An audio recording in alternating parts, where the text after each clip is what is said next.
Olá, caros colegas, sejam todos bem-vindos ao nosso, vosso e exclusivo podcast Mais Dois Pontos, Instrumentação e Automação Industrial. Fala para vocês Nelson Capitão, instrutor de instrumentação e especialista de ICSS. E para não perder os nossos conteúdos, deixe o seu like, subscreva no nosso canal e ative o sininho. Faça também a sua contribuição nas nossas coordenadas bancárias que irão aparecer aí no rodapé, a fim de crescermos juntos e continuamos a partilhar bons conteúdos. Hoje, o nosso convidado é um jovem angolano novamente, engenheiro de instrumentação e controlo de processos industriais. Ele que tem mais de 10 anos de experiências, passou por muitas indústrias. Podemos ver aqui, ele passou pela Vidrul, passou pela Coca-Cola, passou também pela Sapref, uma empresa que é fora de Angola, e vamos falar com mais detalhes, ele de certeza vai nos dizer aqui com mais detalhes. Passou por muitas empresas e quando chegou em Angola, passou também por muitas empresas petrolíferas, como OPS, BP e hoje atual Azul Energy, onde ele se encontra. Seja bem-vindo, meu convidado, Miguel Simão. Obrigado pelo convite. Mais uma vez, podcast mais dois, né? Ou é pod mais dois? Podcast mais dois pontos. Podcast mais dois pontos. Obrigado pelo convite. É uma honra estar numa plataforma que está ligado com aquilo que nós fizemos diretamente, que é a engenharia. Porque, na verdade, nós não temos nenhum podcast nacional que fala sobre engenharia especificamente. Todo mundo só quer falar de marketing digital e whatever. É a tendência. Este é o primeiro.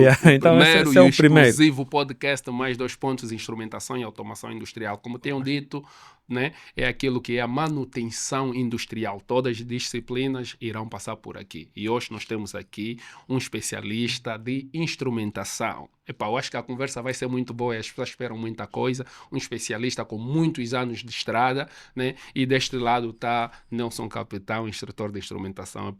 Eu estava mesmo muito curioso para começar a ter uma conversa contigo, porque eu sei que vai ser benéfico para todos os nossos jovens angolanos que gostariam de se tornar também profissional. Mas, como sempre, antes de nós prolongar, gostaria de saber então quem é o Simão, quem é o Miguel Simão. Ok. Olha, as pessoas me chamam Miguel Simão e é assim que é. Eu olho que eu sou uma pessoa que nasceu para instruir.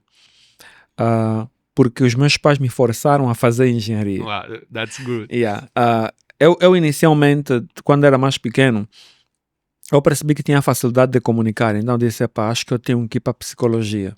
Okay. Mas só que os meus pais sentaram comigo e disseram assim, Miguel, é assim, tu tens que entender que o país em que nós vivemos está em construção, então essa coisa da psicologia não funciona, tu tens que fazer um curso que mesmo sem trabalho você consiga fazer alguma coisa.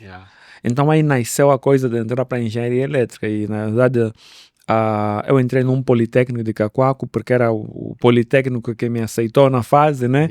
Tínhamos aqueles canais de conhecer alguém que conhece alguém e aí eu consegui entrar no politécnico. E enquanto eu comecei a estudar a engenharia elétrica, né? No ensino médio, eu comecei a gostar. Eu comecei a gostar e eu falei, uau, essa cena é fixe. E fiquei até agora. Quando terminei o ensino médio, comecei a fazer o meu primeiro estágio na Vidrul, que é mencionado aí no meu LinkedIn. O estágio da Vidrul é muito interessante porque na fase nós criamos aí uma coisa com os colegas e o que aconteceu? A nossa instituição Politécnico na fase era o primeiro ano ao começar, no caso, né? Okay. Angola naquela fase em 2012, 13, eles criaram um projeto da RETEP que eram criar em volta de 17 politécnicos quase em todo o país. Então é aí onde começou a ver o politécnico de Cacoaco, de Sambizanga, whatever, espalharam em todo o país. Então era uma coisa nova, era a sensação, porque nós só tínhamos uma Macarengo, era a única escola técnica que nós tínhamos. Então quando eu entro para esse politécnico, o que aconteceu? Os diretores estavam interessados em quererem coisas novas. Então eles começaram a incentivar os alunos a virem com ideias. Então na minha turma fizemos o que nós falamos, mano, vamos fazer assim, vamos escrever cartas, vamos pedir ao diretor para assinar e vamos entregar nas fábricas, assim nós conseguimos estágios. Então falamos com o diretor, montamos a ideia, ele disse, não, tá fixe, grande ideia. Fizemos várias cartas para Coca-Cola, para Vidrul, whatever, e o diretor assinou as cartas e levamos todas as cartas. Eu queria na fase trabalhar para a Coca-Cola, porque eu via que o pessoal da Coca-Cola tinha mais dinheiro, não sei lá o quê. Dinâmica também. Eu queria ir para a Coca-Cola. Só que quando a Coca-Cola nos aceita, eu tive um bife com o meu professor. Qual foi esse? Eu vou querer saber qual foi esse bife, meu. Eu, como era muito dedicado, eu tinha esse problema. Eu quando começo a estudar uma coisa, eu começo a me desafiar se eu consigo imagem. Então, o que estava a acontecer é, eu tirava notas muito altas, 18, 19. Então, às vezes, quando tirava 18, 19, ia discutir porque que não era 20. Então, o professor começou a achar que esse rapaz, ele é muito armado e inteligente. Então, nós conseguimos os estágios.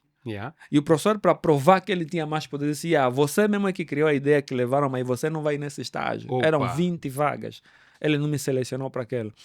Então ele selecionou outros colegas na minha turma, eu fiquei revoltado. Mas só que depois o que acontece? Tinha as 20 vagas para o pessoal da Coca-Cola. A outra carta que nós levamos, a Vidru também responde. Só que a Vidru já não fala com o professor, fala direito com a direção. Então a direção faz o cascade down para a coordenação. A coordenação diz, sei lá, quem está organizando essas cenas é o Miguel. O Miguel tem que ir num desses estágios. Ali a coordenação fez o bypass nesse professor e eu fui para a Vidru. Agora veja interessante. Os 20 alunos da Coca-Cola nunca entraram. Deus tem sempre um plano, né? Como eu tenho dito, um dia vence 1000 dias. Às vezes os processos podem avançar, mas vai chegar aquele dia que é seu dia e as coisas vão funcionar, meu. That's good. Gostei, meu. Um pouco da minha e daí tu entras para a Vidru? Entro para a Vidru. E eu como fiz energia e instalações elétricas no ensino médio. Olha, eu também fiz, inclusive, meu, temos muita coisa em comum. Só que quando chego na Vidru, eu começo a ver sensores, tá vendo? Tipo, e nós só vimos sensor em partidas direitas de motores. Quer dizer, alguns sensores, na verdade, não eram sensores, era um switch, né? Fim de curso. Só víamos fim de curso. Aí chego na Vidru, estou a ver sensores ópticos. Eu comecei a ver essa cena é o quê? Isso é diferente, não falamos sobre isso. Aí tinha um cota lá na Vidru que ele disse, olha, puto, é assim, se tu queres mesmo entrar bem nessa cena da engenharia, o que eu te aconselho é fazer instrumentação, aí você vai entender. E começa a paixão pela instrumentação, comecei a procurar agora onde é que estava a tal instrumentação. Não estava a encontrar, mano. Comecei a procurar, fui no Sinfotec. O Sinfotec disse, nós temos umas cenas parecidas, tipo comandos elétricos, PLC, não sei o quê. Eu falei, tá fixe. Me inscrevi na cena. Quando me inscrevo, por causa do período, então eu falo no meu colega assim, eu estou a fazer esses cursos para ser bom em instrumentação. Porque na Coca-Cola, eles valorizam muito o instrumentismo. Então vamos fazer essa cena. Aí o meu colega disse, não, você pode bazar, não sei o quê. Eu me inscrevo na Coca-Cola para fazer a tal formação. Na Coca-Cola não, no Sinfotec para fazer a formação. Aí quando eu me inscrevo, só que em função do período, não tinha como eu continuar a trabalhar devido à formação. Então eu tive que ir pedir ao meu chefe para me deixar pelo menos 2 semanas fora do trabalho, sem salário, para fazer a formação. E o meu chefe fala assim, Miguel, eu sei que você quer fazer essa formação para trabalhar na Coca-Cola. Então você vai ter que decidir. Se você ir fazer a formação, nós te demitimos. Ou você fica. Eu fiquei tipo, só tem uma pessoa que eu contei isso. Mas como é que ele ficou a saber dessa informação? Como é que o boss sabe? Então eu descobri que tem que ter cuidado a quem você conta as tuas sonhos. Falei com meus pais. Eu disse, olha, na fase da minha velha estava comigo. Eu disse, mãe, assim, eu vou ter que sair mesmo desse emprego para ir fazer a formação. Porque do contrário, eu não vou conseguir ganhar bem. Então a mãe disse, tá fixe, trabalha mais um coche, junta um dinheiro e vai. Juntei mais uns 3 meses. Falei, se vocês quiserem que eu volte, vou voltar mais. Eu preciso dessa formação para me capacitar. Eles disseram, não, vamos te deixar aí, estás à vontade. Vou para o Sinfotec, me inscrevo para a primeira semana de formação, mano. Na primeira semana que eu me inscrevo, a Coca-Cola lança uma bolsa de estudo no Sinfotec. Uau! Eu acho que estava tudo, tudo desenhado, esse mambo aqui, concorro para a bolsa de estudo. Olha, passei na bolsa, eu chorei bem naquele dia. Eu falei, tipo, poxa, Deus tipo, tá me perseguindo, meu. Nem é na igreja. Eu falei, mas Deus está me perseguindo, Deus está me gostando. Eu falei, eu tenho que fazer uma coisa. Mas ali também surge isto, né? Que a sorte, né? A sorte é quando nós estamos preparados, né? Sorte só é sorte quando a gente está mesmo preparado. E tu tomaste uma decisão crucial, né, para aquilo que seja a sua carreira. Decidiste, arriscaste perder o emprego para se capacitar. E, E te cortei simplesmente porque, Yeah. porque é isto que nós queremos passar, né? Uhum. Que os jovens que estão lá em casa, que estão nos a acompanhar, saibam os caminhos que devem seguir. Yeah. E olha, que não parou por aí, eu não vou fazer outra questão, não. Ele vai continuar a nos explicar isso, porque está muito bom, pá, podes Yeah, continuar, yeah. meu. Veja, aí eu passo, começo a chorar. Olha, essa cena aqui, e aí esse é outro mundo. A formação que a Coca-Cola me dá é exatamente o que eu queria. A formação de instrumentação industrial. Então eles convencem o Sinfotec a criar um programa de automação em que envolvia instrumentação. Yeah. Eu fiz o curso que inclusive eu paguei, repeti de novo, fiz comandos elétricos de novo, PLC, Yeah. hidráulica, pneumática. Quer dizer, foram 6 meses de intensivo. Aí entro para a fábrica da Coca-Cola como era bolseiro, depois tinha que trabalhar para ele 2 a 3 anos sem sair por causa dos custos que eles colocaram. Okay, aí comecei a trabalhar para a Coca-Cola. Na Coca-Cola, enquanto eu estava a mergulhar, gostar já de automação, PLC, whatever, aí o meu chefe olha assim para mim e diz assim, puto, é assim, eu vejo que tipo você não é tipo os outros, você gosta de ler, tá vendo? Yeah, eu estava para dizer isso, Yeah. você é um jovem ambicioso, Yeah, você queria fazer Yeah, instrumentação, ganhaste a paixão, mas agora já estavas a embarcar para automação. Yeah, já estava a pegar outras coisas. Eu posso dizer lá, eu estou a ver que você é diferente dos outros, você... Então, nós não vamos conseguir te prender aqui. Eu estou a ver que não vamos conseguir te prender. Então, para o tipo de jovem que você é, o que vai te entender é o mundo petrolífero. Eu não sabia o que era petróleo.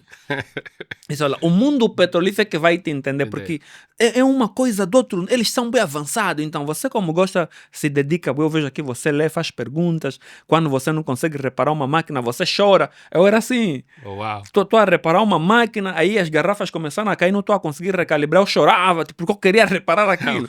Então, o boss falava, esse gajo aqui, esse gajo tem que ir num sítio que consigam lhe educar mais. Yeah. Então ele falou lá, puto, tens que prestar atenção nas petrolíferas. Aí eu comecei a entrar na Google, comecei a estudar, e quando descobri existem Chevron, a Total, BP, Sonangol, eu falei, pá, é uma cena nova. Aí eu comecei a aplicar nessas empresas, a olhar nos jornais e não sei o que. Mas era difícil entrar, era boa de conversa, 15 anos de experiência, 20 anos. Mas não tinha tipo 21, tipo 20 anos de experiência. Tipo, comecei a bombar com 1 ano. Onde é que vai começar isso? E até que depois teve uma fase que a BP, tipo, Deus tocou no coração deles e abriram uma bolsa de estudo para Angola toda. E começaram a pegar em várias províncias, em Luanda, Sumbi, whatever. E eu não me apercebi disso. Um dos colegas na Coca-Cola, que se formou comigo, ele me dá o toque e disse, puto, lá, aquelas cenas do petróleo abriram.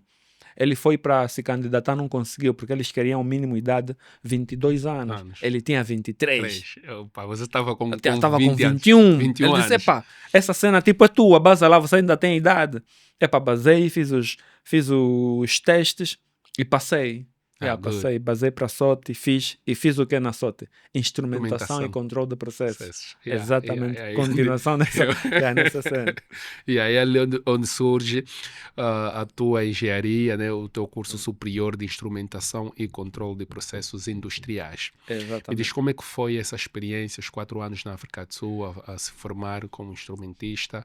O que é que aprendeu como instrumentista?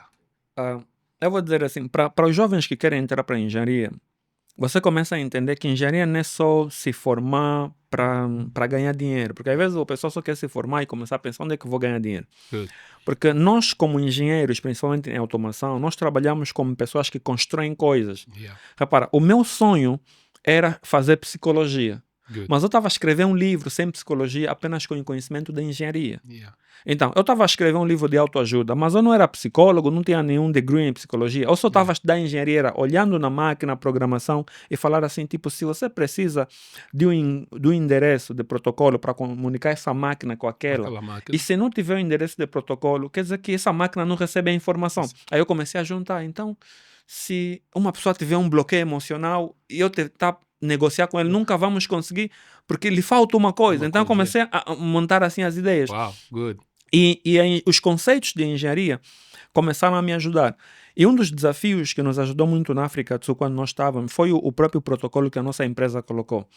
A nossa empresa colocou um protocolo que era o seguinte: todos os bolseiros, a nota mínima eram 16 valores. 16 valores. Yeah. Por quê? Porque você tem direito a casa, tem direito a carro, tem direito à escola, à segurança. Então, é inaceitável abaixo de 16. Esses valores. Se você tira abaixo de 16, não importa se na universidade você foi o melhor aluno, mas para nós você reprovou. Yeah. Então, nós não estávamos a entender no princípio. Estávamos tipo, não, isso é conversinha, mano. Até que um dos nossos colegas tirou 14 duas vezes, lixotaram. Mano, era a maior nota na sala. Não estamos a falar porque tirou só 14, assim, normal. Yeah. Mano, ninguém conseguiu bater aquela prova. Ele tirou 14 duas vezes. A empresa disse, pá, você não cumpriu. Tens que voltar. Nós ficamos assustados. Falamos, esses gajos estão sérios. 14! Maior nota da sala. Lixotaram. A empresa disse, maior da sala, mas não atingiste o que nós definimos. Você aqui, o teu mínimo são 16 valores, não bateste, mano, volta para Angola. O cara voltou para Angola, não é porque reprovou. Voltou para Angola porque não atingiu a meta da empresa. Então, aquilo começou a nos ajudar a se disciplinar. Então, o que é que eu tinha que fazer? Eu comecei a cortar algumas coisas. Eu gostava de ir para o clube, gostava de noitadas. Eu falei, vou ter que cortar essa cena para me dedicar bem nos estudos. Porque por mais que você seja inteligente, mano, se você não se dedicar mesmo, não vai acontecer. Então, comecei a cortar as cenas. E eu estava no college na fase... Porque tínhamos o college e tínhamos a refinaria. Nós estávamos a trabalhar na refinaria e tínhamos o college que te dava a equivalência e depois de bater tantas cadeiras, já não faz o estágio. Como nós estávamos a fazer seguido, então o college, que é faculdade em português, a faculdade aceita a experiência que você está a fazer junto. Então, como são 2 anos no college e ao mesmo tempo que eu fiz os 2 anos no college, também fiz 2 anos na refinaria, ela equipara como 3 anos. Porque 2 anos de cadeira mais 1 ano de estágio. Então, ou seja, em 2 anos eu fechei a engenharia. O que acontece? Quando em 2 anos eu bati todas as cadeiras, agora fiquei à vontade, mano. Agora estava a chilar, a fazer minha cena. Os meus colegas a irem na escola. O interessante no college é que você estuda no teu tempo. É tipo estudar online. Se falarem que são 20 cadeiras, se você querer bater as 20 cadeiras agora, mano, é só você se preparar. Então, no college, eles diziam assim, olha, tu tens 20 cadeiras, em cada trimestre queres fazer quantas cadeiras? Os colegas faziam 2 cadeiras por cada trimestre, 1 cadeira, tá vendo? Porque tem os 3 anos e não querem levar. Eu estava a bater já 4, 5, 6 de uma vez, porque eu queria já acabar, não tinha muito tempo para aquilo. Então, terminei as minhas cadeiras, estava ready.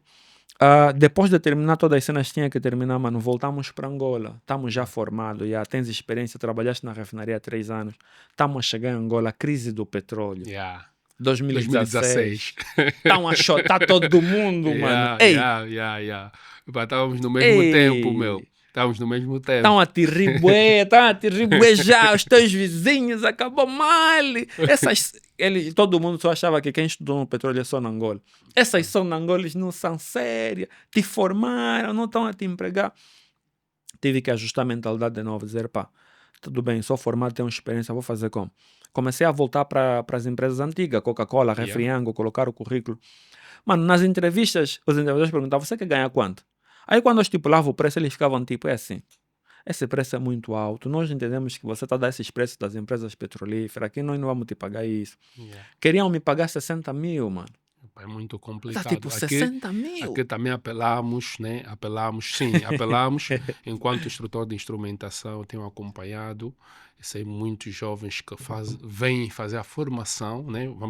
Já aqui falo sobre o Centro de Formação EDACO, um dos melhores ou melhor centro de formação que nós temos cá nacional. Veja que tu fizeste instrumentação, mas fora de Angola, e nós não tínhamos aqui antes, né?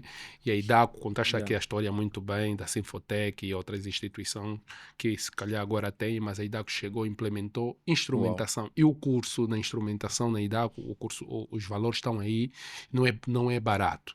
Então, depois de fazer essas formações, e são bons técnicos, e para essas indústrias de bebida, de alimento e outras indústrias, infelizmente ainda não valorizam muitos instrumentistas.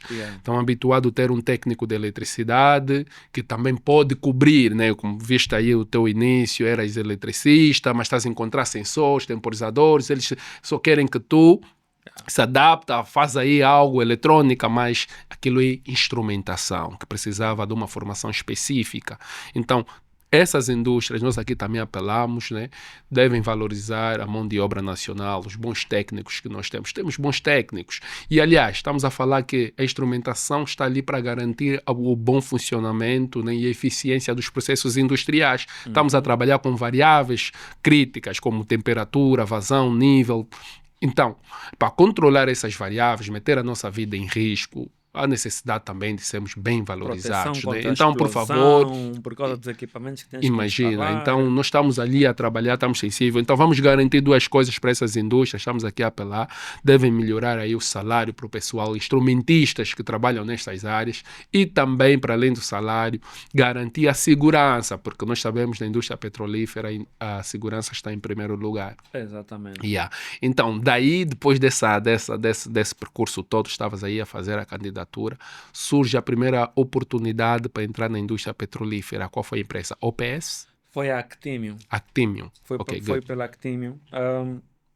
A Actimium logo me aceita já como um planificador de manutenção na área de instrumentação. Eles queriam mesmo um planificador especializado, que entende a área, que é do campo. Good. Então vais entrar para essa área e vais fazer plano só de instrumentação. Começo já no plano de instrumentação, o salário era um pouquinho aceitável, porque era uma prestadora de serviço, não é uma operadora, então você tinha que se adaptar. Ali a fazer o plano de instrumentação, a ideia era fazer o plano de instrumentação, mas ao mesmo tempo entender o plano de elétrica, porque era o meu background, entender o plano de mecânica, entender o plano do HVAC, né, o ar-condicionado, o sistema de ar-condicionado industrial que nós temos, entender um pouquinho de outras coisas. Então, comecei a planificar instrumentação, peguei elétrica, depois peguei HVAC, peguei mecânica, comecei a fazer de tudo um pouquinho. E aquilo me ajudou a conseguir saltar para uma outra indústria, que é a OPS, que me chama como planificador de manutenção. Uau. Então, quando eu vou para planificador de manutenção, eu não estava mais só já na instrumentação, estava já a ver tudo, estava a abrir um pouquinho mais o meu horizonte. Depois de um tempinho na OPS, apareceram novas oportunidades, uma empresa super fixe, continua a ter boas referências tanto na Actimium, na OPS, são empresas porreiras, os diretores, mano, Não, muito quando bom. eu estava a pedir para sair da OPS, a diretora de RH falou comigo a me ensinar sobre a minha carreira, o cuidado que eu tinha que ter, porque eles tinham um plano de carreira fixe, mas só que era uma fase na minha vida que eu não estava a olhar muito para a progressão de carreira. Eu estava a olhar um pouquinho para dinheiro.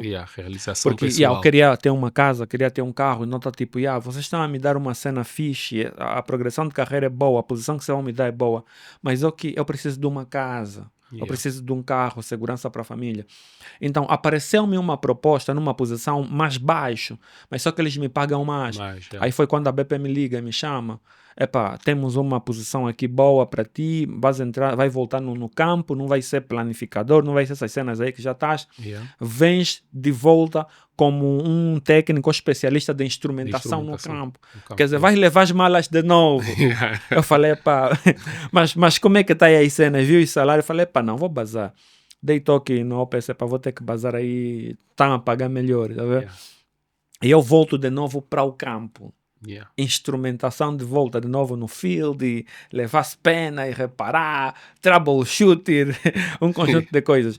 E aquilo ajudou a entender melhor uma das cenas que agora eu levo para a minha carreira.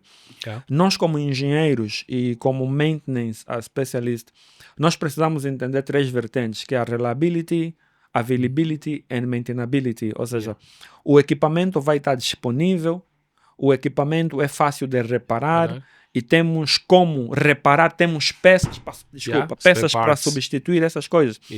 Então, essas foram coisas que eu comecei a voltar a adquirir quando eu estava no field. Por quê? Porque quando era plano, eu fazia o plano, mas eu não sentia a dor de quem recebia o meu plano. Então, quando eu volto ao field e eu estou agora a trabalhar diretamente, agora eu fazia confusão nos planos. Como então? As coisas não estavam a chegar a tempo. Então, aquilo começou a me ajudar a desenvolver os meus processos.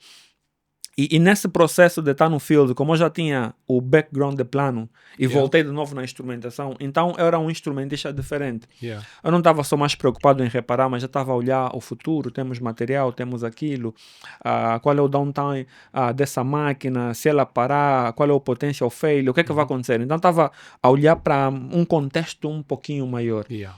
E esse contexto maior chamou a atenção da empresa. Pá, esse puto aqui, estamos a lhe gastar aí. Porque o entendimento dele é um pouquinho mais estratégico. Por que é que não lhe trouxemos aqui, lhe tiramos dali do field e lhe levamos para uma posição que ele não só faz o que tem que ser feito no campo, mas ele consegue influenciar os outros. Yeah. Aí depois vem a promoção e me tiram da instrumentação e me mandam para meeting ou management engineer representative. Oh, good. Então foi um salto, tipo, passei 2 ou 3 posições e fui direito para essa posição.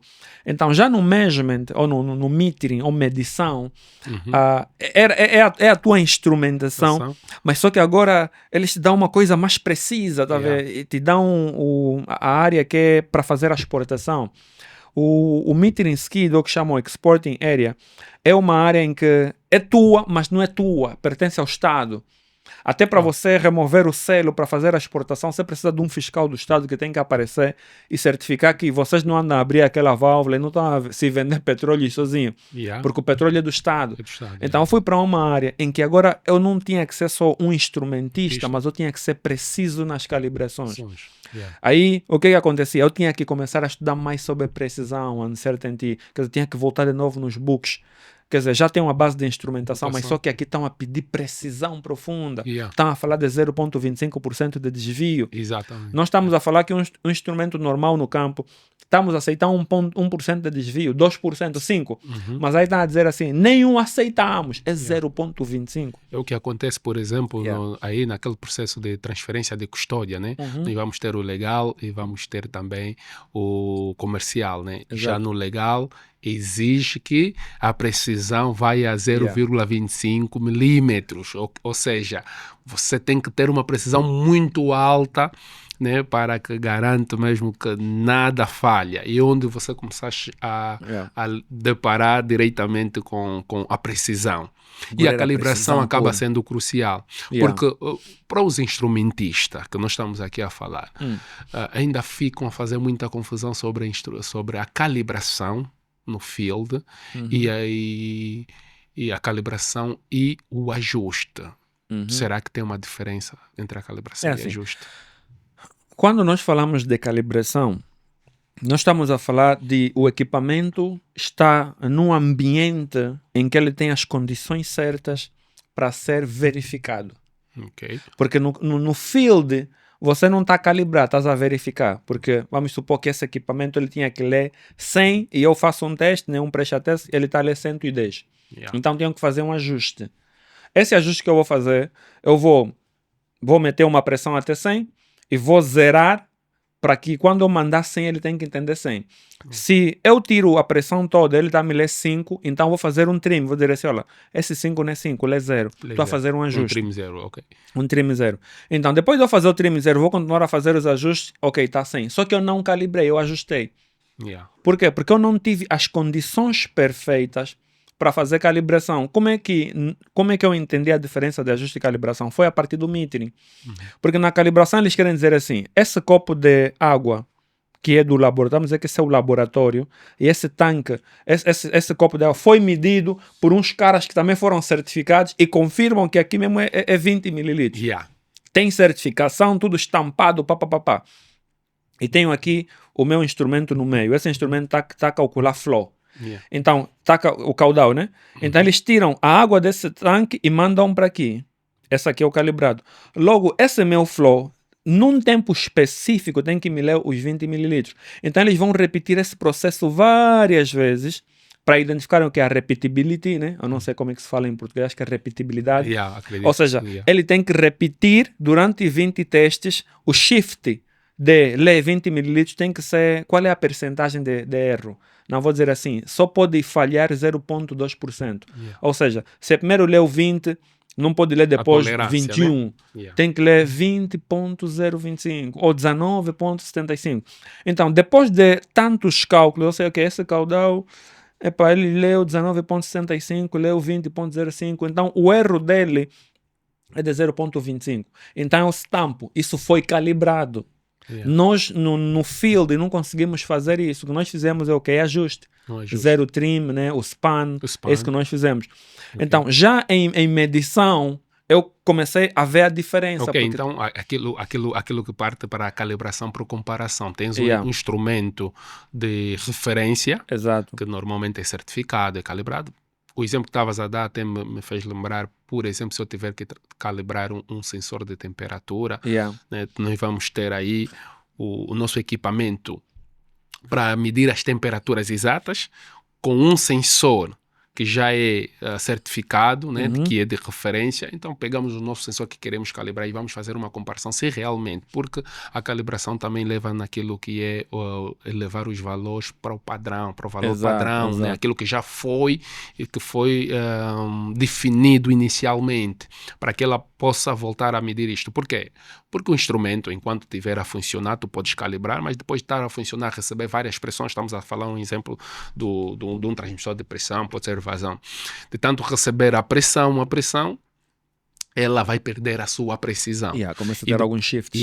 Um shift. Então, voltar o valor ao início, aquilo que foi inicialmente programado, nós estaríamos a fazer uma calibração e também temos aquela calibração por comparação.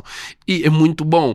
Então, aqui também vai para os nossos colegas, nossos jovens angolanos, formandos que gostariam de se tornar um técnico de instrumentação, estão a fazer o curso. Olha, aqui o Miguel está a nos dar uma aula, está a nos mostrar também, e aqui é um grande exemplo, está a nos mostrar também que é possível, né, depois de fazer as suas escolhas, faça bem as suas. Aqui vamos continuar a partilhar bons conteúdos, de já mandar aqui um abraço para a Aljava Tecnologia, o nosso parceiro ideal, para sempre estar conosco. E você que está aí nos acompanhando nossos conteúdos, temos muitos assuntos para debater aqui. Lembrar que o nosso convidado também é escritor e vamos falar aqui um pouco. Viram no princípio ele aqui a fazer aqui uma mistura dos seus pensamentos com a parte técnica, com a engenharia, que é muito bom.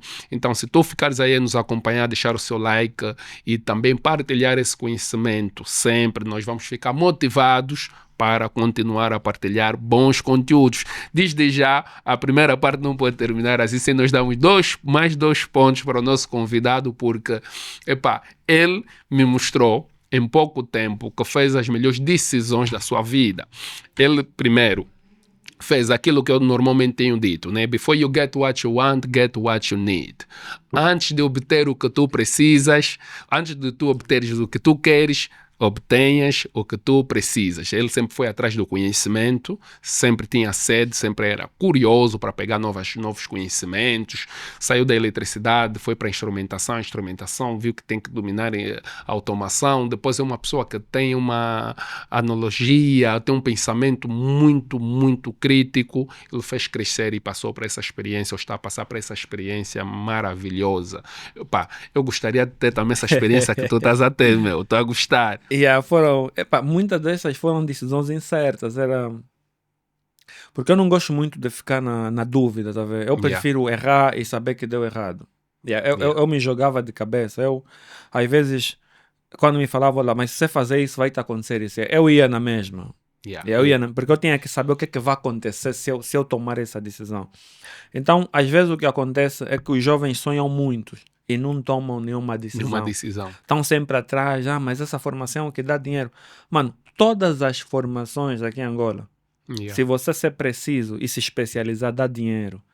Muita gente está falando, não, mas a eletricidade, mano, tem sítios que a eletricidade é tão valorizado, só que você só não está no sítio certo. Tem sítio que a mecânica é tão valorizada, você que não está no sítio certo. Informática, eu já tive com engenheiros informáticos que ganham 250, eu falo lá, onde eu estou?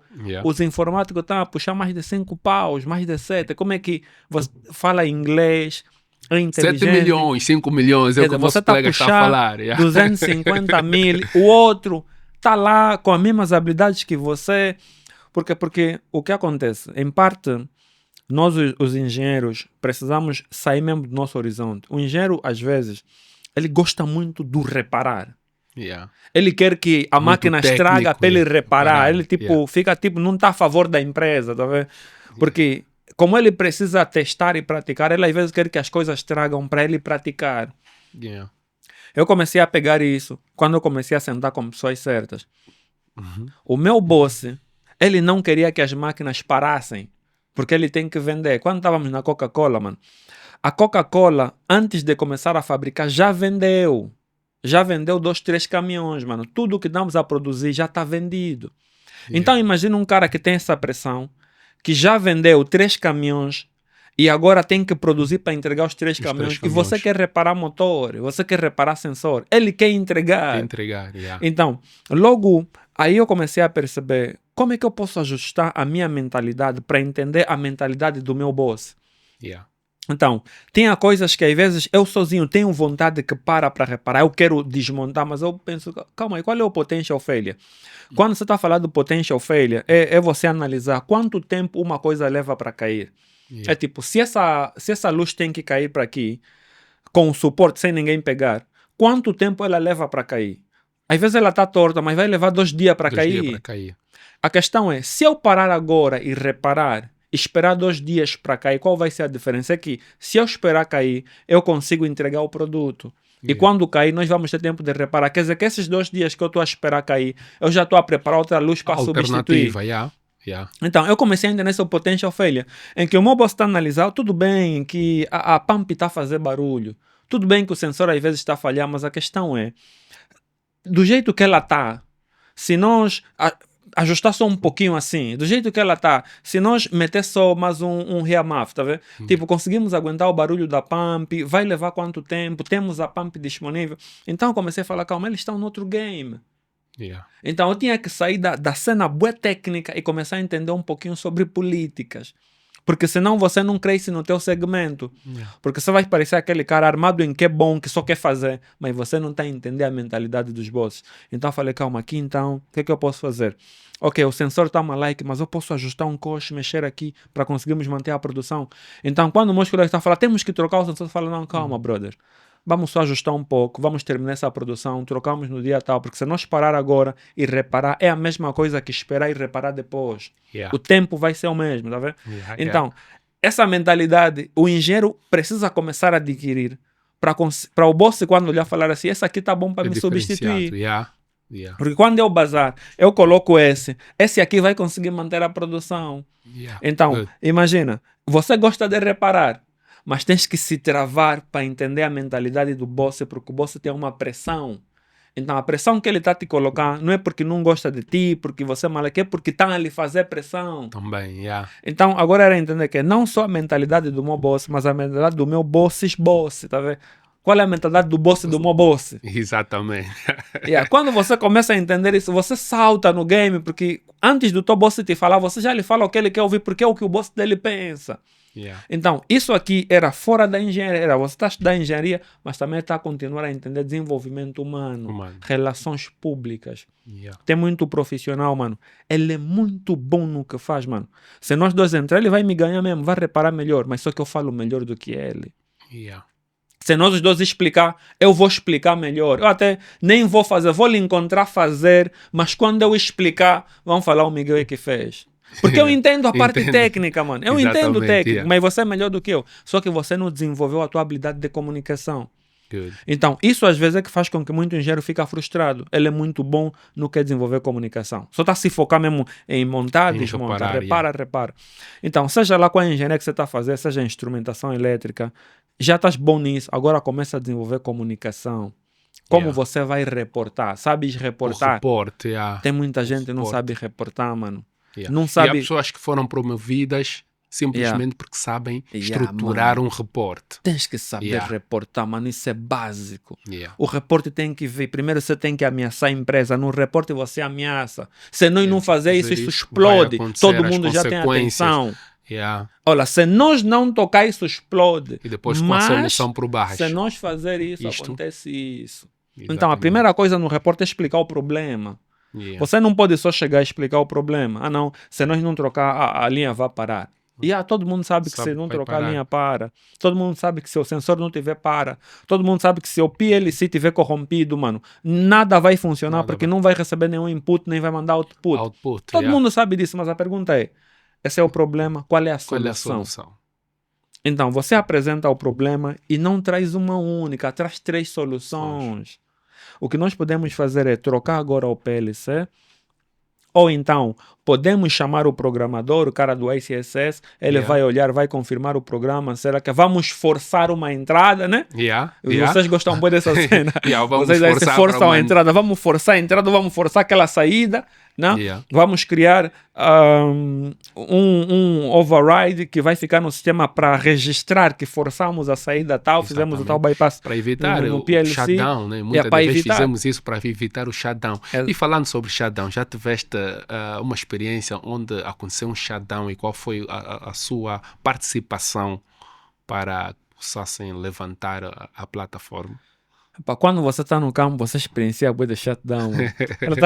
Eu estava trabalhando num dispositivo, era um analyzer, né? Um analisador.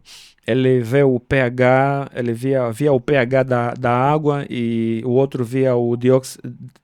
Como é que se fala isso em português? Deoxidation, vê a quantidade de pH, o outro via a quantidade de oxigênio. Então, aqueles dois analisadores, eles protegiam umas membranas. Aquelas membranas eram sensíveis. Uma era sensível ao pH, a outra era sensível à quantidade excessiva de oxigênio. Mas só que eu a trabalhar naquele equipamento, eu tinha que colocar um force. Tinha que colocar um override. Ou seja, era remover a ação daquele dispositivo. Sim, remover a ação, Porque tem certos dispositivos que se ele cai, ele mata os outros. Exatamente. Então você tinha que uma inibir. Sequência, né, de lógica que vai. Só que nós, na verdade, inibimos o dispositivo. Só que a inibição que nós colocamos não era uma inibição que cobria se ele tivesse desligado. De remover os cabos. Ou seja, tinha uma sequência de equipamentos, de instrumentos que estavam associados ao mesmo sistema. Tipo, a inibição que nós colocamos era se o valor subisse, ele não iria ter nenhuma reação porque eu estava a calibrá-lo. Então, os ICSS colocaram 2 níveis. Tipo, se ele sobe, ele tripa. Mas se ele estiver desligado, entender que o sistema está off, ele também tripa. Então, como o cara do CRT sabia que eu só ia simular, né? Ia só fazer a calibration. Então, disse, pai, começou a calibration, ele só vai... Só nos sensores. Só nos sensores, vai calibrar, vai meter a fórmula e tá feito. Mano, eu a fazer a calibration não estava a funcionar. Falei, esse mambo aqui, vou fazer recycle. Vou desligar esse mambo, mano.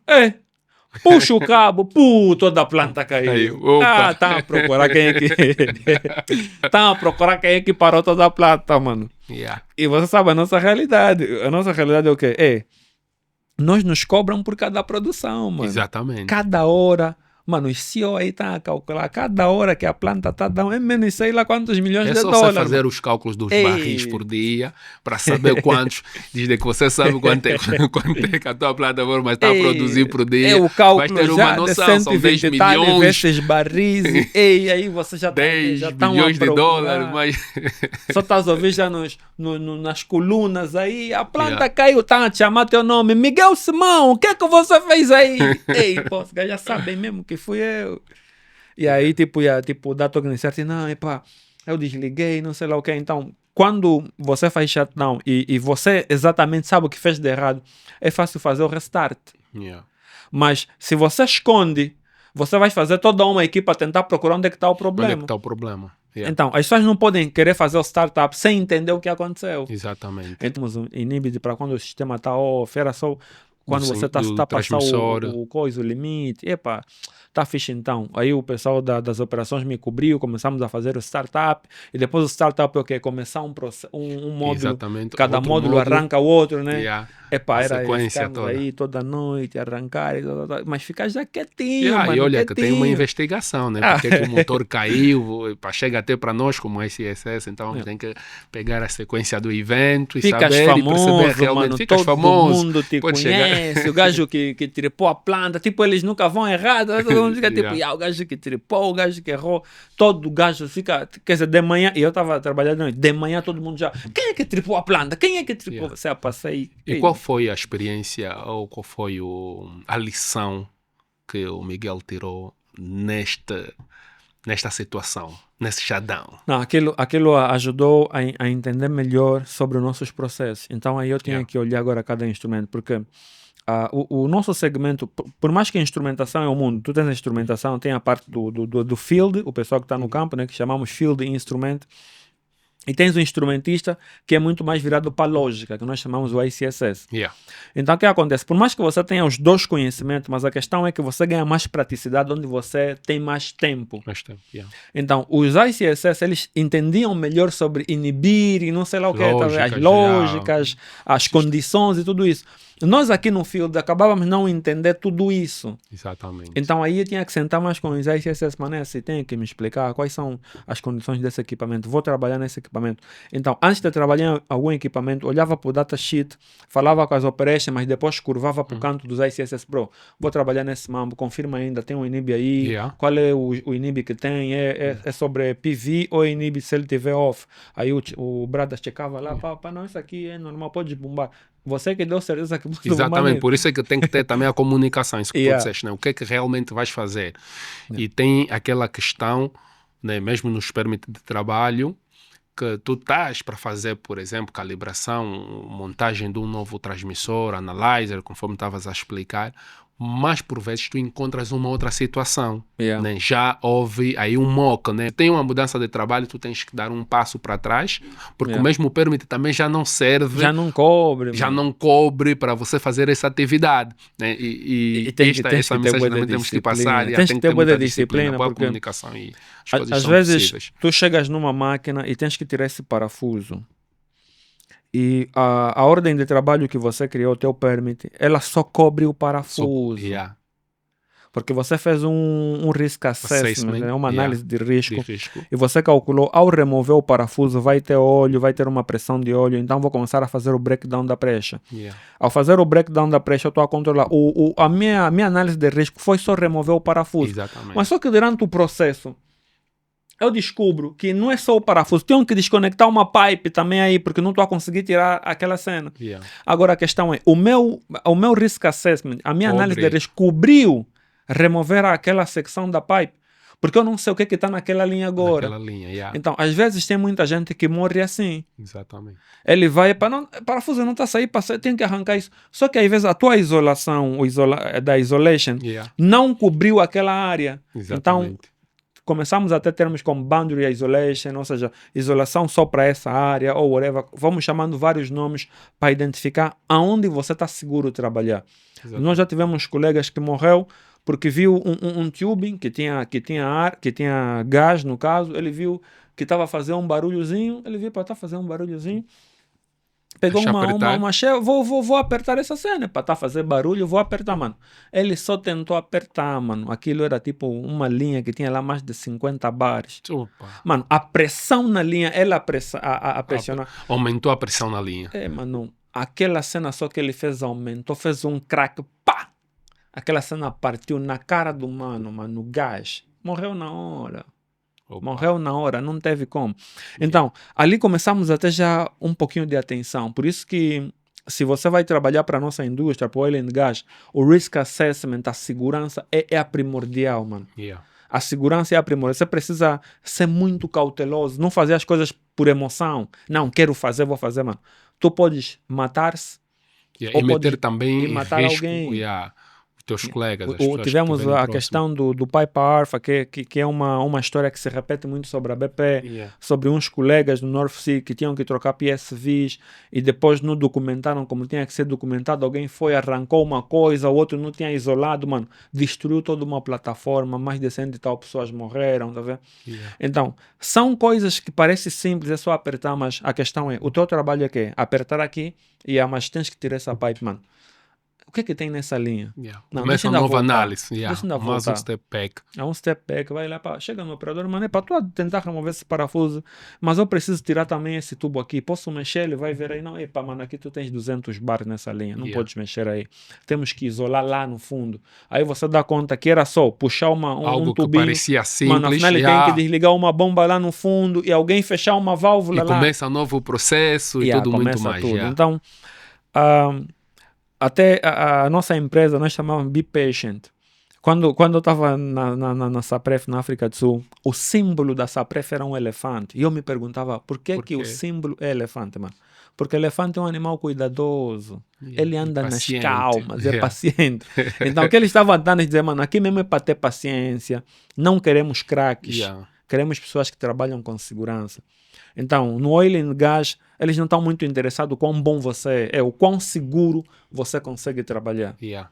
Então, essa é a chave. Como consegue lidar com a pressão, com as situações que vão surgindo no field e muito mais. E como instrumentista, porque nós estamos a falar para aqueles jovens que estão aí em casa a nos acompanhar. E eu sei que nesse momento estás a inspirar muita gente. E deixa-te dizer que também estás a inspirar a mim, né, daquilo que eu faço, daqueles que são os meus sonhos, meus objetivos para alcançar. E tu estás aqui a trazer a parte técnica, as ideias, as lógicas, e é muito fixe tu apreciar. E eu acredito que em casa também estamos a apreciar e eles vão querer saber, né, quais são as responsabilidades do instrumentista no field. Né?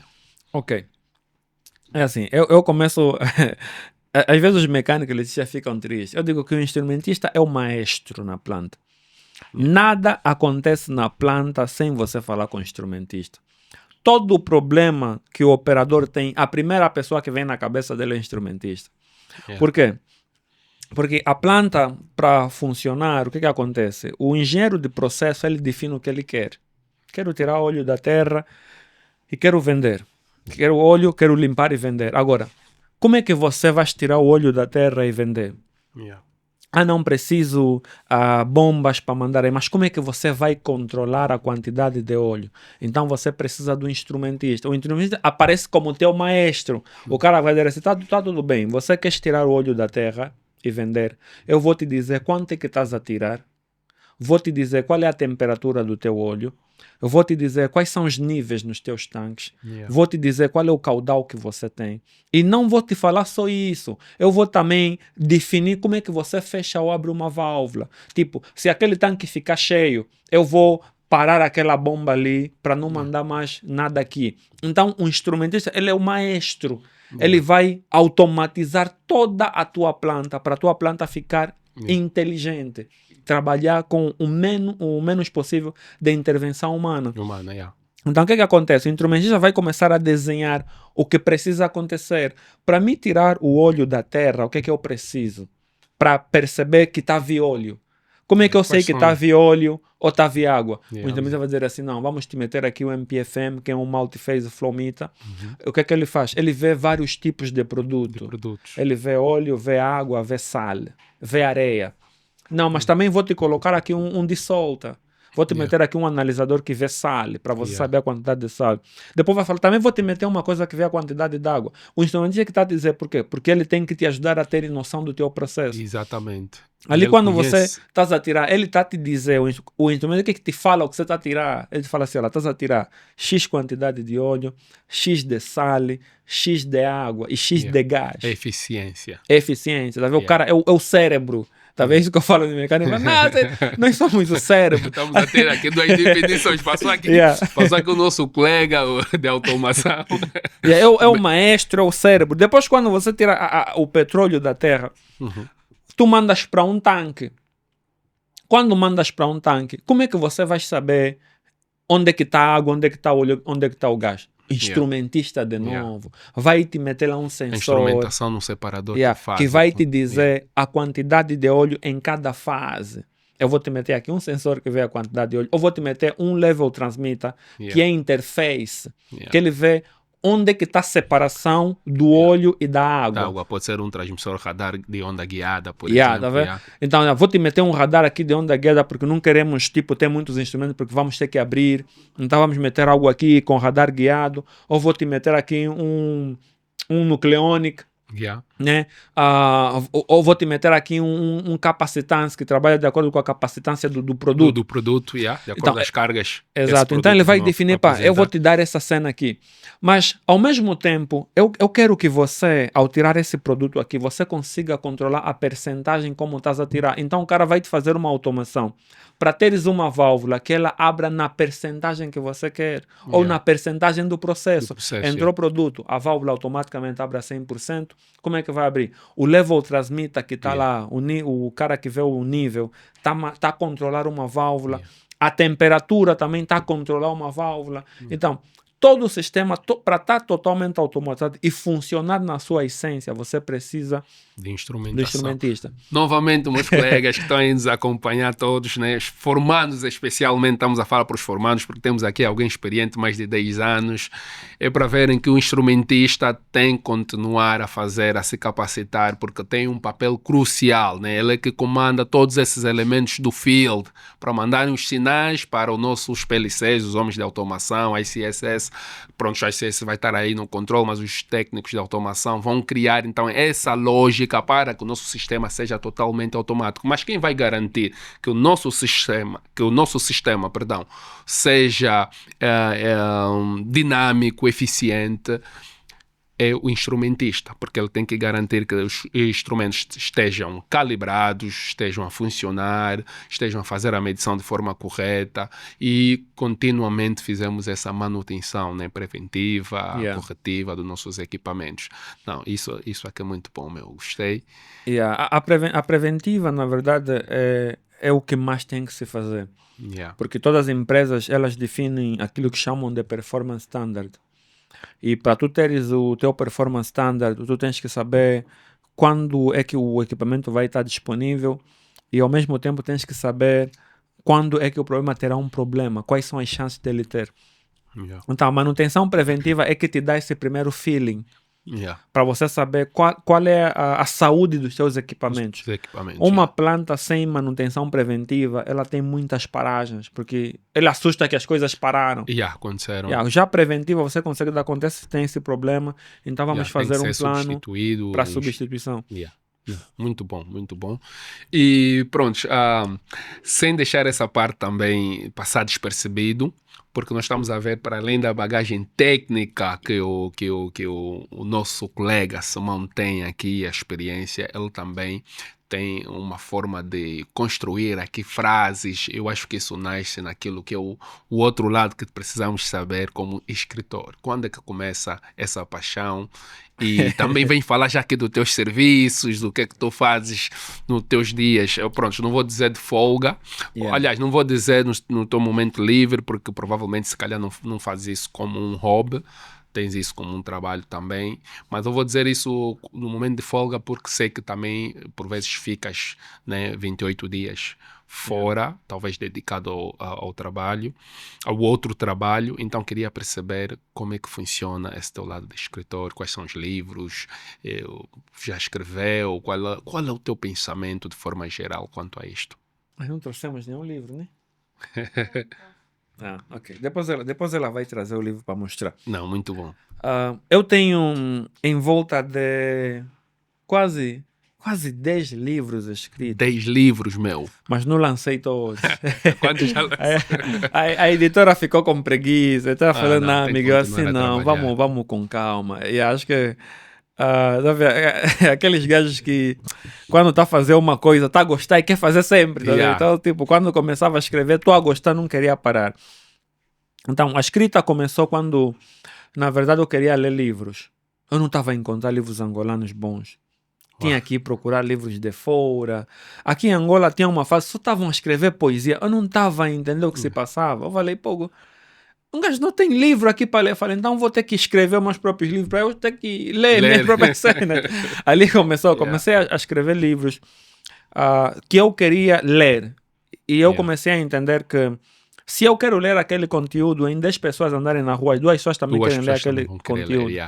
Então comecei a escrever o conteúdo que eu queria ler. Que comecei a escrever autoajuda. Já que eu tinha a paixão de psicologia inicial e naquilo que eu fazia como engenheiro era trabalhar com meus colegas engenheiros, às vezes fazia algumas análises de perfil dos meus colegas engenheiros para tentar saber como é que eles estão, como é que não estão. Então falei, vou escrever autoajuda. Comecei a escrever autoajuda. Aí a autoajuda inicialmente começou, era na verdade para ser muito além de um livro, mas ser também uma agenda de vida para mim.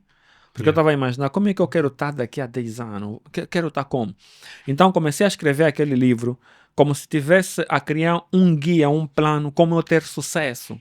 Yeah. Então comecei a pesquisar algumas coisas, a ler algumas coisinhas, alguns livros diferentes e comecei a construir a minha narrativa no meu primeiro livro, que foi intitulado Como Viver Além dos Cinco Sentidos. Wow. Porque eu precisava saber como é que eu vou conseguir alcançar meus sonhos. Yeah. Então comecei a escrever o livro como se fosse alguém que já alcançou, mano. Fala, não. É interessante, alguém, esse alguém livro que aqui, alcançou. Faz assim. Comecei a escrever já como alguém que alcançou. Também contei parte do livro, alguma experiência que passei com meus colegas, alguns abusos emocionais que os colegas sofreram. Eu comecei a narrar aí, mas em nutshell, eu estava a tentar fazer o quê? A dizer onde eu vou chegar, como eu vou fazer os meus planos. Então eu percebi que no princípio eu tinha que cair na realidade. Yeah. Tipo, estou aonde? São Miguel, estou a fazer o ensino médio, depois vou ter que fazer a FAO. Tive que cair na realidade. Na realidade. Depois de cair na realidade, eu me perguntei qual era o passo a seguir. Não, tinha que entender minhas crenças. Comecei a estudar sobre crenças para me avaliar. Yeah. Comecei a entender sobre crenças. Depois de entender as minhas crenças, falei, agora que entendo crença, tenho que fazer que não. Agora tens que começar a ter objetivos. Yeah. Então, comecei a traçar objetivos. Okay. Traçar objetivos, Mas só que às vezes tinha alguns objetivos que você traça, mano. Tipo, não tá acontecendo. Basta você traçar, tipo, todo mundo fica contra ti, tá vendo? Yeah. E eu comecei a ter pessoas que diziam, não gosto de fazer plano, porque quando você faz plano não acontece. Então, como é que eu vou resolver essa cena? Aí eu pensei, energias que movem os objetivos. Comecei a estudar sobre energias, entendi sobre network, influências. Então, coloquei aí, energias que movem os objetivos. Yeah. Depois, como o meu livro era Viver Além dos Cinco Sentidos, porque eu queria viver fora da normalidade, eu falei, como é que eu saio do padrão normal? Yeah. Então comecei a investigar pessoas que eram sobrenaturais, que sentiam coisas. Tinham então comecei, fora... tinham ideias fora da caixa. Falei, vou fazer um capítulo sobre isso. Coloquei. Yeah. Aí depois de eu montar tudo isso, falei, agora, como é que eu me preparo para receber? Então comecei a escrever como me preparar para receber aquilo que eu planejei. Wow. Como me preparar para receber aquilo que eu planejei. Comecei a montar, E era uma agenda. O que estava acontecendo? Eu li o meu livro várias vezes, porque foi uma pesquisa que eu comecei dos 19 até os 22 anos. Yeah. Eu comecei a ler o meu livro. Aquilo começou a me inspirar a continuar, porque cada vez que eu desistia, eu voltava no próprio livro. Yeah. E eu lia, esse objetivo não está acontecendo. Tem que ver as energias que influenciam os objetivos. Aí comecei a falar, meus amigos são malaios, estão a me desmotivar, não. Talvez eu não vá deixar cortar essa cena. Então, ele serviu como um guia. Depois de terminar, comecei a escrever o outro, A Consciência como Código do Universo. Ok, nós vamos ainda fazer uma paragem desse primeiro livro, porque foi um resumo, né, muito interessante. Desde já aqui, mais 2 pontos para o nosso colega, né, Miguel, pelo livro Como Viver Além dos Cinco Sentidos. E ele aqui mostrou, olha, inicialmente, para quem está nos acompanhando, nós mencionamos, e eu disse aqui que houve a transformação da sua carreira, parte por também pensamento crítico, né? E vejo que não foi só pelos processos industriais, os procedimentos que tu encontraste, mas também fazes a ti mesmo, né? Foste questionando, porque esse livro, da forma que tu resumiste, mostra logo que tu escreveste esse livro a fazer questão, né? Questões a ti mesmo e também na sociedade, dos teus colegas e muito mais. Então, meus colegas que estão aí a acompanhar, né? Até porque o Simão deixou aqui claro que não é somente, né, nós instrumentistas, ou seja, técnicos, engenheiros, que só queremos meter mão na massa, né? Então, algumas posições, tipo de gestão, né, gerenciais, precisa ser tomado, e para tomar essas situações, ou essas posições, perdão, não vai ser simplesmente com aquela dinâmica, com a mão de obra, né? Tem que ser com pensamentos. Então, nós temos que ler. Então, se você quer se tornar também como o Miguel, né, um jovem angolano com ideias para frente, escreve livro, está sempre a desenvolver como técnico, como engenheiro, eu aconselho ler esse livro. Eu mesmo já também vou ler, vou pedir já que esse livro aqui eu vou comprar na hora, mas eu acho que eu vou comprar, mas eu vou comprar, eu estou a prometer, eu vou comprar já esse livro, vai ficar para mim, porque é importante Eu também quero seguir os passos dele. Então espero que vocês também que estão em casa, né, possam ler esse livro, visitam o perfil do nosso convidado. E vocês já sabem a dinâmica do podcast Mais Dois Pontos, Instrumentação e Automação Industrial, né? Nós, quando temos um episódio, vocês já sabem o que vai seguir. Nós vamos deixar aí claro o perfil do nosso convidado. Visitam o perfil do nosso convidado. Eu tenho dito mesmo para os meus formandos, se tu queres te tornar alguém de referência, tens que ter uma referência. Então tu tens que visitar o perfil dessas referências. E quando falamos de perfil profissional nas redes sociais, estamos a falar do LinkedIn. É o que nós temos disponíveis. Visitam o perfil desses profissionais que vocês gostariam de se tornar. Vejam quais são os cursos que eles fizeram, quais são as suas crenças, como é que eles caminham, quais são os seus contactos no LinkedIn. E é assim que vocês vão crescer. É assim que nós estamos aqui a crescer enquanto jovens angolanos. Não fica a se perder simplesmente com coisas, festas. Olha que o nosso colega aqui também mencionou, por um tri, estava aí nas festas, mas deu conta que tinha que deixar algumas coisas de lado, e hoje ele está a viver um momento diferenciado, né? E tu podes ser diferenciado. E falando sobre ser diferenciado, o que pode tornar um técnico de instrumentação diferenciado no field? Tem que aprender a se especializar. Okay. Tem que aprender a se especializar. Porque tem que entender o seguinte: como eletricista, você pode ter um eletricista geral, mas podes ter um eletricista que se especializa em entender o PS. Os outros não se especializaram em entender isso. Como um instrumentista ou técnico de automação, tu podes se especializar, ser um cara muito bom em interface ou um cara muito bom em ICSS. Porque uns estão mais no field, mas você pode falar assim: calma, vou me especializar em ICSS e vou me aprimorar em interface. O que acontece? A maior parte das pessoas só querem estar na média. E eu estou a fazer um bom trabalho, estou a receber um bom salário, está fixe. Mas a questão é, no mercado em que eu estou, o que é mais valorizado? Porque eu comecei a me fazer essas perguntas para entrar para a instrumentação. Porque um coisa está a me dizer assim: puto, eletricidade é fixe, mas aqui em Angola tem poucos instrumentistas. Os instrumentistas ganham fixe. E eu comecei a ver que estava fora do meu radar, era uma cena mais avançada. Então eu falei: não, como tem poucos instrumentistas, significa que se eu tiver essa formação, dificilmente vou ficar desempregado. Eu não sei se eu sair agora, se eu vou ficar desempregado mais de 6 meses. Porque todos os dias eu tenho propostas no LinkedIn. É Qatar e quer que eu base lá como instrumentista. É aqui, chefe, é aqui.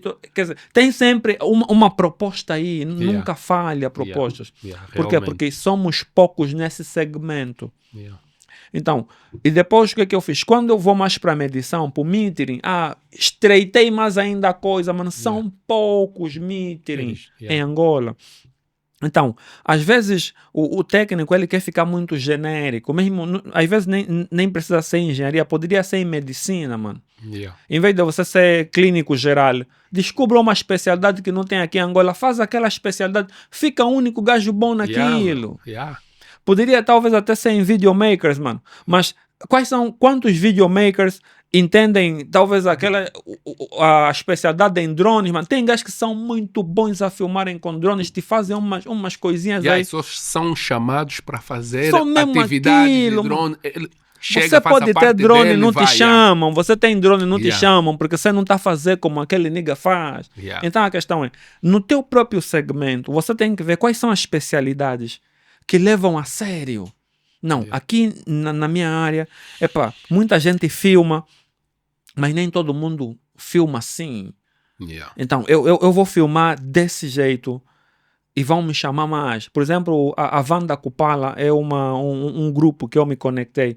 Mano, eles fazem uns vídeos de casamento, mano, de um jeito que todo mundo que é filho, sei lá, do ministro, do deputado, querem fazer casamento com eles, é que tem que gravar. Porque no segmento deles, eles perceberam que, mano, quem está a filmar assim é só o Shifu ou o fulano.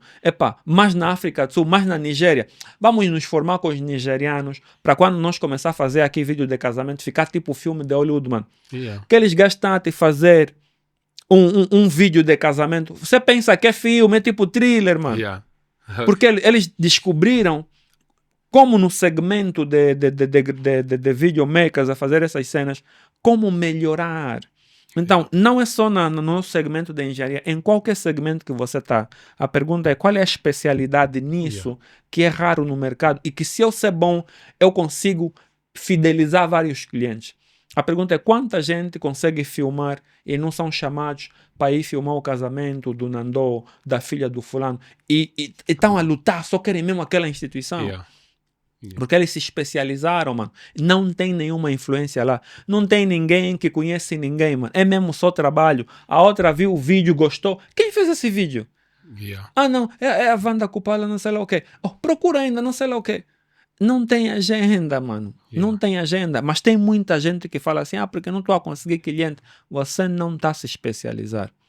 O nosso problema é que queremos ser muito genérico. Queremos ser o que todo mundo faz. Um jovem, enquanto está nos 20 e está nos seus 30 e tal, já não pode aceitar ser genérico. Agora, nos teus 40, nos teus 50, está ok. Já estás mesmo cansado, já aceitas tudo, né? Estás mais paciente. Já estás a competir com jovens de 22 que têm mais garra, então você já está normal. Agora, nos teus 20, nos teus 30, ainda estás normal, mano. Já não pode, tem que ser diferenciado. Se especializa mesmo, descobre o que está batendo no teu segmento, vai, se forma naquilo, nem que tiveres que gastar o teu próprio dinheiro, mano. Paga mesmo com o teu próprio dinheiro.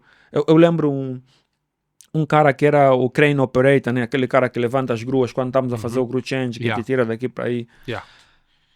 A formação que ele tinha não tinha certificação, por exemplo, para levantar cargas até certos pesos. Porque até para levantar carga não é só levantar. Quer dizer, para levantar 5 quilos te chamam, mas para levantar 100 quilos, você não aguenta, vamos chamar o Nelson, tá? Porque 100 quilos é mais sério. O nega viu tipo, esse gajo estava a me faltar respeito. O gajo usou o dinheiro dele, foi fazer uma certificação para conseguir levantar cargas mais pesadas. Quando a empresa queria chamar pessoas de fora para fazer, ele chegou e mostrou o certificado. Como é que você tem essa cena? Não, quando nos meus 28 dias mesmo de rotação, aproveitei, fui nos Estados Unidos e fiz a formação, mano. Quando a empresa reconheceu que ele já tinha certificação, mano, e lhe meteram naquele grau, automaticamente o combo subiu, mano. Foste. Foste. E era a diligência dele própria. Tem muita gente que está a fazer confusão na empresa para lhe formar. Olha, não está a formar. Chegamos nesse assunto. Eu tenho dito com meus colegas mais próximos, né? Eu tenho dito, tu não precisas ficar aí a lutar, não estão a me formar, dão formação, aumentam salário. Nós não precisamos estar muito focados nisto. Esteja focado no seu desenvolvimento pessoal, profissional. Mesmo com um colega que estão a fazer o mesmo trabalho, com teu colega, com teu back, tu não precisa, eu tenho que ser melhor do que ele. Não. Mano, se você ficar focado no seu trabalho, na sua atividade, crescer, fazer formações, porque se aquela empresa não te valorizar, outra empresa vai. A qualificação é tua, tu mano. tens que ter qualificação, tu você cresces, trabalhar para faz a você. formação. Na verdade, não vais trabalhar muito para as empresas. Exatamente. Para nós, no fundo é isto, trabalhamos para nós. Então, há necessidade disto. E, foi muito bom, é muito bom. Já falamos do primeiro livro, ter que voltar aqui, porque temos o segundo livro, né? Nós temos aqui agora o segundo livro, que é A Rainha do Game. Eu vi Rainha do Game no perfil. Eu falei, esse livro aqui, o que é que estamos a falar? Mas eu quero perceber porque que é a Rainha do Game. Essa é a minha mania. Eu acho que isso diferencia os meus livros, porque se alguém está conectado comigo, já saiu comigo, já saímos para beber um sumo, um vinho, uma cerveja, ou whatever que tenha que acontecer. Ao ler os meus livros, ele entende que é tipo conversa, é questionamentos e conversa, é tipo um diálogo. Eu estava a me perguntar, se eu ser um homem de sucesso, se eu tiver bué de cumbu, o que é que vai acontecer? Quais são as primeiras coisas que eu vou chamar mais atenção? Mulheres. Mais mulheres vão ver esse gajo tem cumbu, esse gajo tem massa, vamos arranjar uma forma de conseguir tirar o cumbu dele. Então eu estava pensando nisso. Como é que eu me protejo se eu tiver mais dinheiro? Então comecei a pensar no livro A Rainha do Game. Comecei a estudar. Meninas que o trabalho delas é mesmo só ser bonita para seduzir. E elas entendiam coisas que as esposas não entendiam. Porque um homem de negócio, um homem bem sucedido, ele acaba ficando estressado o tempo todo. Aí você tem que voltar na base do homem e diferenciar. Qual é a diferença do homem e da mulher? O sexo para o homem não é uma questão de prazer, é necessidade. Por isso que o homem consegue pagar prostituta. É necessidade, não é uma coisa porque eu gosto de sexo. É tipo comer, o homem sente fome.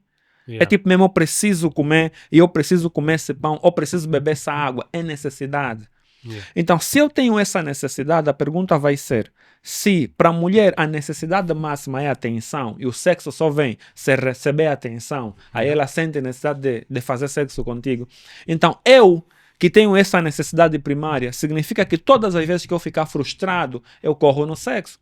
Por isso que muita gente não entende que quando ele está frustrado, é homem, o que lhe relaxa é sexo, porque é necessidade biológica, está logo alinhado que o teu estresse, tá vendo? Então eu falei, mano, se um gajo começar a fazer mais combo, significa que em parte eu vou ficar mais estressado. Se eu ficar mais estressado e a minha dama não acompanhar a minha velocidade, o que vai acontecer? Eu vou ter necessidade dessas menininhas bonitas. Então, como é que essa menininha bonitinha iria entrar na minha vida? Aí comecei a desenhar o perfil da menina que entra na vida do homem de negócio bem-sucedidos, que vai conseguir chamar a atenção dela.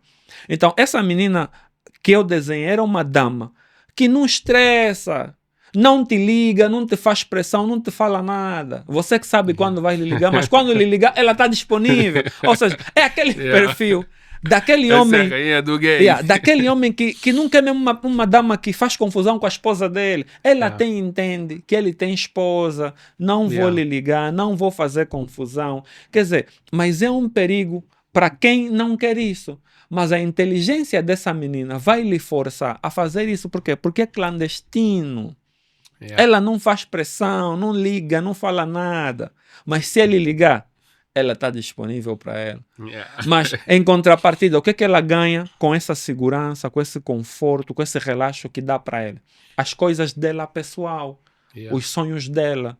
Então, ela está a planejar os sonhos dela e, ao mesmo tempo, está a pensar como é que eu vou servir um gajo sem lhe estressar. Quando ele está estressado, ela vem aqui e recebe uma massagem, faça o que ele tem que... E vai para casa relaxado, ainda lhe aconselho para não discutir com a mulher, para entender, tá vendo? Mas o que é que eu ganho com isso? Então, ela define as estratégias, como ganhar tudo isso. Então, eu estava a pensar, como eu vou me proteger caso isso acontecer? Então eu estava a desenhar a rainha do game, quer dizer, a desenhar um protótipo. Se eu sou um homem de sucesso, como é que eu vou identificar tudo isso? Não, muito bom, muito bom. Epá, nota-se que aqui o nosso convidado, nosso amigo, nosso colega, Simão, o Miguel, se assim posso chamar o primeiro nome, ele é uma pessoa que tem muitas ideias e tudo sempre parte por questões, né? Está sempre a questionar o que é que eu posso fazer caso aconteça isso. Tipo, numa série que eu acompanhava, que eu gostava bastante, né? O Mentalista. Já assisti essa série. Já assisti. Estamos a ter muita coisa em comum mesmo. Já assisti essa série. Porque essa série aqui é old school mesmo. Quando começou as séries, não é? Tem muita gente que não assistiu essas séries. Um gajo smart, que resolvia todos os problemas. Todos os problemas. Então ele fazia muitas questões que e tal. Então você me faz voltar nisto e é muito bom. O programa está a correr muito bem, eu estou a gostar de ter uma conversa contigo, há muita coisa que possamos partilhar aí com o pessoal de casa.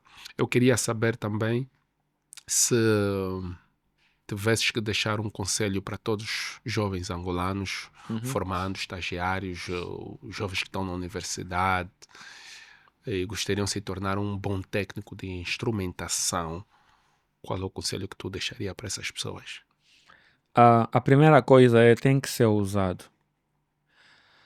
Muitas pessoas no seu segmento de formação, eles não têm nenhum amigo que já está a fazer o que ele quer fazer. Ele está na faculdade, tá bom, estás a fazer engenharia elétrica, mecânica, instrumentação, mas me mostra ainda um teu amigo que é engenheiro de instrumentação. Não tem nenhum. Não tem nenhum. Como é que você está a se formar em instrumentação e não tens nenhum amigo que é técnico ou engenheiro de instrumentação? Tipo, quais são as chances de você ser bom nisso? O que vai acontecer é que vais terminar a universidade, provavelmente você vai ficar frustrado de não está a aparecer emprego. Não é porque não está a aparecer, você não percebeu que você precisa de network no teu segmento. Todo mundo precisa criar network no seu segmento. Aquilo começa a te dar já os primeiros insights, se a formação que você está a fazer realmente é a formação. Muita gente está na instrumentação só porque ouviu dizer. Ele nunca viu no campo, nunca nem pensou em visitar. Já pensaste em ir visitar uma fábrica? Ir mesmo lá e perguntar como é que eu faço para deixar aqui uma carta para vir visitar o processo? O processo, Como é que eu faço? Olha, esse é um ponto muito importante que estás a mencionar, porque enquanto instrutor de instrumentação, né, nós, logo que chegam os formandos, porque vem muita gente Yeah. de todas as disciplinas, outros estão a vir, fizeram ciências biológicas, prontos. E ouviram dizer sobre instrumentação, viram na página, e uma dinâmica que eu gosto aqui, mais 2 pontos novamente, para a IDACO, né, Trend Center, eu tenho que falar sempre da IDACO, porque sou instrutor de instrumentação e apoiei, e participo muito nas atividades da IDACO. Qual é a dinâmica que a IDACO tem? O formando chega, né, é apresentado o curso, é apresentado o conteúdo programático, quanto tempo vai levar, quais são as partes teóricas, quais são as partes práticas que você vai ter, que eu tenho dito que é 100% teórico e 100% prático, né? Dividido 50-50, mas eu falo desta maneira, porque depois a IDACO cria uma dinâmica que eu gosto muito, né? Shout-out aí, mais 2 pontos, aqui não tem shout-out, mais 2 pontos para aí o responsável da IDACO. Porque cria uma dinâmica que é visitar as indústrias, né? Nós fazíamos muitas visitas e acredito que continuam a fazer essas visitas para indústrias, para perceber aquilo que eles estão a ver lá no centro. Tem um laboratório, né? Tem um laboratório, você quer fazer o curso, tem um laboratório onde tu vais fazer manutenção, calibração, testes de vários instrumentos e depois tu vais para essas indústrias para verificar, né? Como é que funciona, como é que um instrumentista, como é que é o dia a dia de um instrumentista no field. E eles vão aprendendo um pouco mais, vão tendo uma noção. E nós, como podcast Mais 2 Pontos, instrumentação e automação industrial, um dos objetivos principais é mesmo a exposição, né, de vários profissionais, aqueles que têm experiência, assim como o Simão, virem também partilhar os seus ideais, as suas experiências para engajar, né, e orientar outros jovens que também gostariam de se tornar um bom técnico. Eu acredito que muita gente vai aprender muita coisa com esta conversa que estou a ter com o Simão. Acredito que vocês que estão aí nos acompanhar vão poder aprender várias coisas, mas não vai ficar por aqui. Vão ter que visitar o perfil do nosso convidado, né? Como escritor também vocês vão poder aprender bastante nos seus livros, vão conseguir juntar aqui as ideias, porque ele partilha aqui não só questões técnicas, né, ou de engenharia, mas como lidar com a vida, como lidar também, entender o game, né, dessas indústrias, como é que as coisas funcionam. Então, se você seguir, mandar uma mensagem no nosso convidado, você vai poder crescer. E sem esquecer também de acompanhar as nossas páginas e também fazer aquilo que é uma doação para o crescimento do nosso projeto. Faça mesmo uma doação, porque vai passar aí no nosso rodapé as nossas coordenadas bancárias, é só fazer o seu depósito e mandar o comprovativo no nosso número do WhatsApp que está disponível no nosso rodapé. Então, continuem aí a nos acompanhar, porque essa conversa, eu não queria que acabasse, meu. Você, a forma que você vai explicando a tua atividade. Não, mas eu gosto, meu. Nós estamos aqui para conversar, estás a ver? Eu como sou palestrante aprender, também, falo E o nosso convidado está aqui também, palestrante, e falando sobre isto, né? Eu começo já a agradecer. Tinha que ser logo no princípio, porque quando eu conversei contigo, quando combinamos termos essa conversa, a tua recepção da sua equipa também foi muito boa, muito positiva, e recebemos também palavras que nos incentivam bastante, e ainda se mostraste disponibilidade mesmo tendo uma atividade hoje. Tu estás a vir de uma atividade e diretamente vieste abraçar esta conversa com o podcast Mais 2 Pontos. Muito obrigado, Miguel Simão. Muito obrigado. Compromisso, embora que chegamos tarde. Agradecemos já de antemão por nos permitirem chegar um pouquinho tarde. Porque uma das partes que eu não consigo eliminar em mim é a parte do desenvolvimento pessoal, que era o sonho inicial desde criança, que era entender sobre o comportamento humano. Então, tão cedo terminei os papéis que precisava terminar em engenharia, e ainda estou a fazer um outro mestrado em gestão de projetos, né, que é para entender melhor o segmento industrial, montar projetos, whatever, sair um pouquinho fora. Também lembrei que eu tinha que continuar a me formar naquilo que eu gosto, que é desenvolvimento pessoal. Então, a parte da engenharia, a parte da literatura, eu também trabalho com desenvolvimento pessoal, né? É isso que nós estamos a fazer hoje, trabalhar com empreendedores, e fizemos isso a nível também nas igrejas, falamos sobre as crenças limitantes cristãs, que há muitos cristãos se prendem e não conseguem empreender. Trabalho também com pessoas que têm traumas e depressão, ansiedade, com a nossa equipa. Ajudamos as pessoas a resolverem essas situações.